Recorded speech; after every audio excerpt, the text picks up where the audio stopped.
Senior citizens బిల్డింగ్లో ప్రతి సంవత్సరం సీనియర్స్ నలుగురికి సన్మాన కార్యక్రమం ఏర్పాటు చేసుకోవడం అనువాయితీ. దాంట్లో మరి ఈరోజు ఎవరెవరు సెలెక్ట్ చేశారు? శేషయ్య గారు.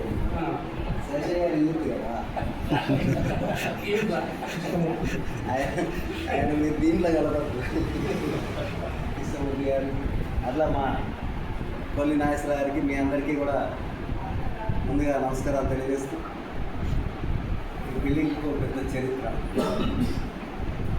ఫస్ట్ పంచాయతీలో ఒక రూమ్ అడిగారు, ఒక రూమ్ ఇస్తే దాంట్లో ఉంటామంటే పంచాయతీలో కొంచెం ఇబ్బంది ఉంటుంది అని స్కూల్లో ఒక రూము తీసుకున్నాం. ఆ స్కూల్లోనేమో పిల్లలు పెరగడం వలన మళ్ళీ ఈతలకి రావాల్సి వచ్చినప్పుడు ఈ ప్లేసు సెలెక్ట్ చేసినాం. నా మీద చాలా యుద్ధం అయినప్పుడు అశోక్ చక్రవర్తి ఎంఆర్ఓ అప్పుడున్న ఎమ్మెల్యే వాళ్ళ ఇష్టమైనా వాళ్ళు ఇచ్చేయడమైనా ఆపేయమంటే మేము తీర్మానం చేసినాక ఎమ్మెల్యే ఆపలేడు. అట్లా ఇది రావడం వలన మీరందరూ కష్టపడి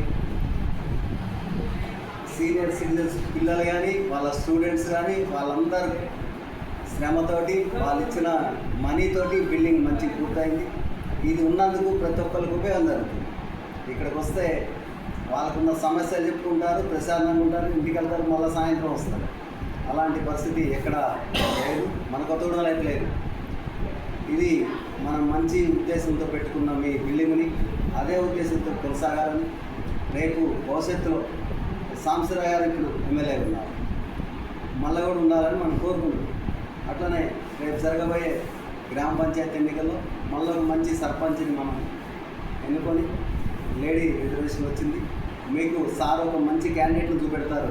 ఆ క్యాండిడేట్ని మీరు అందరూ బలపరిచి, అట్లనే ఇక్కడ ఎంపీటీసీ కూడా ఈసారి జనరల్ వచ్చింది, మనకి ఎప్పుడు రాదు, ఎప్పుడు ఎస్టీ వస్తుంది.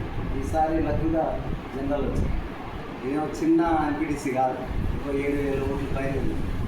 అది దాన్ని కూడా ఒక క్యాండిడేట్ని సార్ ఎప్పుడైతే సెలెక్ట్ చేస్తారో అప్పుడు కొంచెం మీరు అందరూ హెల్ప్ చేయాలని, ఇక్కడ జరిగే ప్రతి కార్యక్రమానికి నేను పాల్పంచుకొని అన్నింటిలో ముందుంటానని మీ అందరికీ హామీ ఇస్తూ సెలవు.